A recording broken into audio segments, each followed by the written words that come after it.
everybody. I'm Yecca. I'm here with Sarah. She's known as Carnivore Yogi, and she is going to be sharing her success story with us today. How's it going? It's good. It's good. How about you? Good, thanks. Thanks for coming on. And so, what was your health like before you started Carnivore? Yeah, so before I started Carnivore, and I have kind of shared a lot about it, I had a really big problem with my weight. I've lost 100 pounds 3 separate times in my life. And so I really have struggled with eating disorders and just, it's been a big thing for me, food addiction. So the last time I lost 100 pounds was about 12 years ago, after I had my daughter, and I just was like, I'm never going to do this again. So I've had a lot of, I've had chronic dieting over my life, but the last 12 years, I would say, was really a lot of like restriction.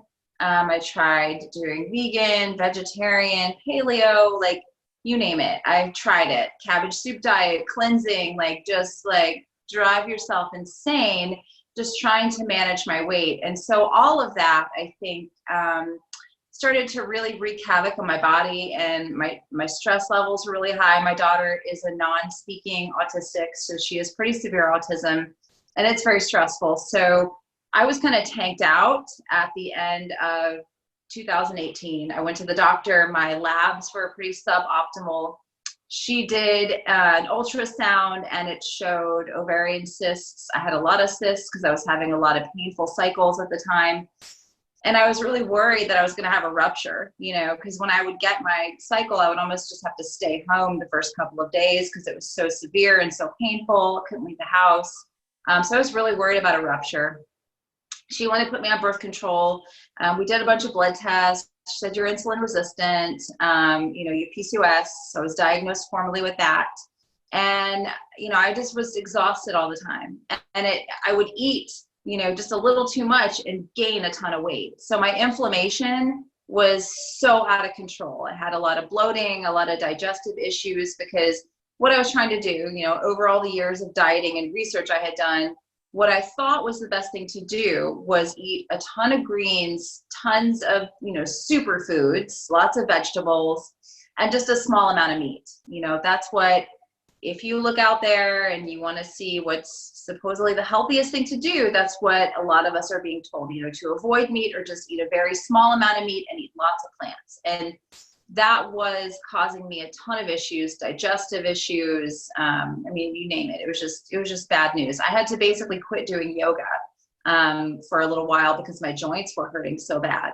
Now that I know what I know about oxalates, it's like, okay, you were drinking green spinach smoothies and kale smoothies every single day, and for snacks eating handfuls of nuts. I was like loading myself with oxalates, and my joints were in so much pain I literally couldn't do yoga. And I've been teaching yoga for the last decade, so it's kind of a big deal for me to not be able to practice. So I was kind of like at the end of my rope, and a friend of mine who's also a functional medicine doctor, she had been doing carnivore for about 5 months. And she recommended it to me. She's like, just try it. And I was like, okay, dude, you're insane. Because like, no, that's just wrong. But, she looks so healthy. She's like 47. It could easily pass for like 32. And so I just kind of was like, if she's doing this 5 months and she's like not dead, then maybe there's something there. So I just said, forget it, screw it. I'm just going to jump right in. And I just jumped right in. And within a couple of weeks, like weight fell off my body. A ton of inflammation fell off my body. My stomach was flat for the first time. My joints started to feel better. Just a bunch of stuff that I thought was just like normal and part of aging was totally reversed. And it happened pretty quickly. And I think like a lot of us, I was like, I'm just going to do this 30 days, but here I am 13 months later, and I'm like, no plans of quitting because I just feel so amazing. The other cool thing is I did go to the doctor this past Friday, and she gave me an ultrasound, and now I've had fibroids removed. I've had surgery to get fibroids removed out of my uterus. That was a few years ago. So every time I go, she's super cool. She'll like wheel the ultrasound machine into the room just to check. zero fibroids, zero ovarian cysts, like nothing. And she's like, okay, usually when someone has cysts or fibroids, I see those over the years increasing or staying the same, but I don't typically see them just like go away. So what have you been doing? So then I kind of opened up about the way I've been eating and everything, but that's just a true testament to how this way of eating for me resolved those issues and that fear of like ovarian cyst rupture. That was very real for me. So there's just so many awesome things from eating this way. Yeah.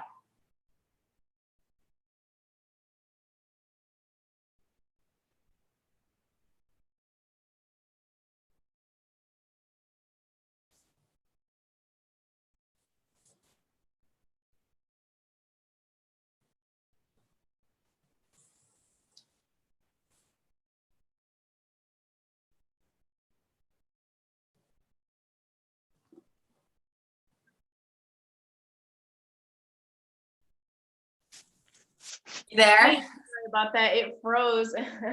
Yeah, you were frozen. I was like, uh-oh, is everything okay? So could you just start back where right after you were talking about you told your doctor? Yeah, so I basically, after we did the scans, the ultrasound, she was just like, what have you been doing? And so I just opened up to her about doing carnivore, and she, of course, was like, oh my gosh, that's insane.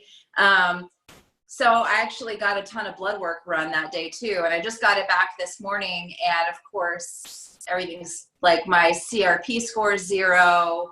My metabolic panel's awesome. Like everything's awesome. Like IGF normal. So she's like basically sent me a note in the portal this morning of like, keep doing what you're doing. It's working. I'm a little freaked out by it, but you're fine. So, yeah. That's good that she is supportive of it, even though it seems like she doesn't want to be, but as long as that, she sees that you're doing great, I think that's a really good thing. Yeah, absolutely. Yeah. And so when you started carnivore, what kind of foods were you eating, and like how much were you eating per day? So I really did it the wrong way. I had this like fat phobia thing. And so I was doing a lot of chicken breast and a lot of bone broth, and I felt terrible.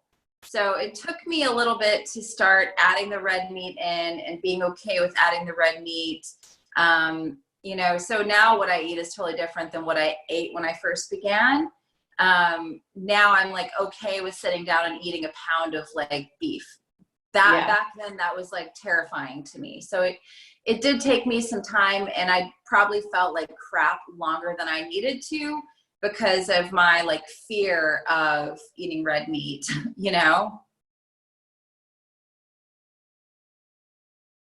Right. Yeah. Okay.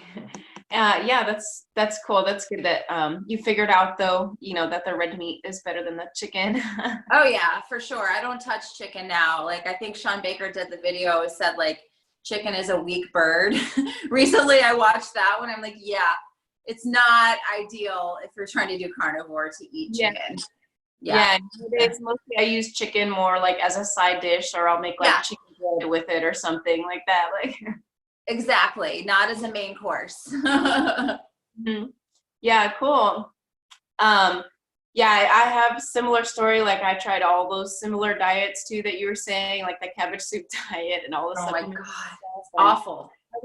I was doing the exact same that you were, eating mostly a plant-based diet and limiting my meat consumption. And, my health was just getting worse and worse, even though I was doing all these people tell me to do, eat all the superfoods and things like that. So yeah, I think that's pretty common, Mm-hmm. a lot of people that do that. Yeah. Yeah. And so I remember you said your daughter, she is autistic. Do you feed her carnivore, or what kind of food does she eat? I'm just curious. Yeah, we do heavy meat for her, and mostly like just low carb. I still allow her to eat berries, the occasional apple. Like I try to stick to low sugar fruits if she's going to have fruit. She's very active. I mean, the girl never stops moving. But what I used to do with her was like, eat your vegetables first, you know, like I would kind of force now I don't really force vegetables on her. I'm like, you have to eat your meat first, you know, like that's what's being offered. Meat is the most important thing that you can eat. And I explained it to her. I'm like, this is going to help your brain. It's going to help you with your regulation, because she has a lot of issues with like just emotional regulation, regulating her body. And so when she's communicated to me, she's like, I want to help. I want to be able to like control myself. Essentially, I want to work on regulation. So that's one thing that we have done really is just meat first, you know, healthy fats. Like she'll eat a lot of avocado. She likes avocado, but animal fats, really, I try to up those for her. Awesome. And did you see any improvements whenever you made that switch with her? I definitely see that her mood is a lot more stable. She's a lot calmer. You know, I put her on a special diet when she was first diagnosed at 16 months. Like, so she hasn't had gluten, wheat, dairy, soy. Like I've kept her diet extremely clean, because I can tell a huge difference if she does get, you know, dairy or gluten or even too much sugar. It can be inconsolable. That's what happens with her with high sugar, is that she just can't stop crying, can't chill. Like it's an emotional mess for her. So, you know, and I just try to explain that to her. I don't want to just be like, no, that's what you're eating. You know, like she's 12. She understands everything, even though she doesn't necessarily express it. She understands it. So I just try to talk with her. I'm like, look, you watch what mommy eats. Watch what mommy eats. And mommy, you don't see mommy eating those things. You don't see mommy eating bananas or like cake or cookies or all this stuff, because it makes me feel bad. And I don't want to feel bad. You know, I want to enjoy my life and I want to be happy. And I'm not happy if I eat those foods. And so, you know, having more and more of those conversations with her and educating her, it does help quite a bit. Right.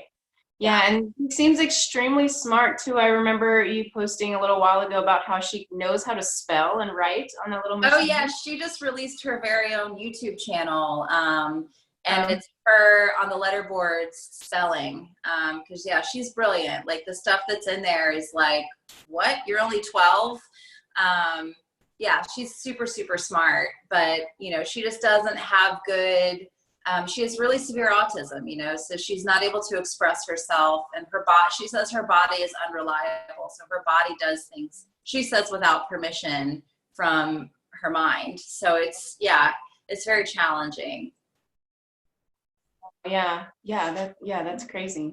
Well, I'm glad she's doing better, and you know that you found this way of eating that helps both of you. And so, do you just recap again everything that you like, all the benefits that you've seen from carnivore? Yeah, so I try not to leave anything out, but better digestion. You know, everyone's like, are you gonna go to the bath? Do you go to the bathroom? Yes, like pretty much every day. My stomach is totally flat, and I used to have like this bloated, distended stomach all the time from all the fiber that I was trying to eat to help with my digestion, you know. My ovarian cysts are totally gone. I haven't had any fibroids grow back. My monthly cycle is very easy to manage. I can leave the house during my cycle, which is something I couldn't before. Sleeping better skin. My hair is thicker. Like I didn't even need it to be thicker, but it did get thicker. I have to get it cut like every month now because it grows super, super fast. You know, just overall health. And I did, you know, I got my blood test results. My CRP score is a 0. So that's a sign of inflammation in your body. So yeah, I feel really good. And I don't feel like I have the food addiction battle going on in my head all the time of like being obsessed about my next meal or feeling guilty about eating a 2-pound ribeye. You know, like I don't deal with all the mental gymnastics that comes along with eating disorders and food addiction. Yeah, that's amazing. Yeah, and Yeah. I think, it's kind of cool how even though it can seem like a very limited diet, it's extremely freeing that, Yes. it's something I've seen with everybody. Like everybody that comes to this way of eating just feels so free, eating this way, even though you can't have cake or ice cream or cupcakes, things like that. But yeah, it's just amazing. And I love seeing that in everybody.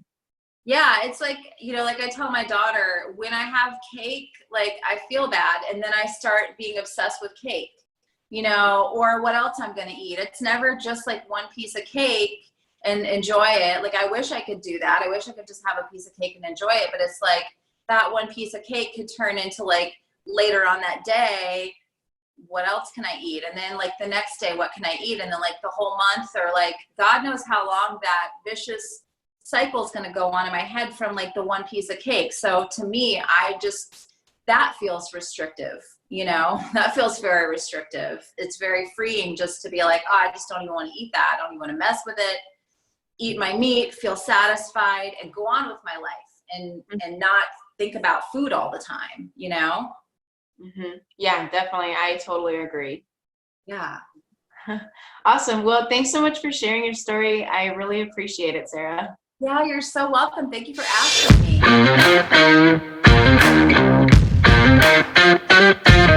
me.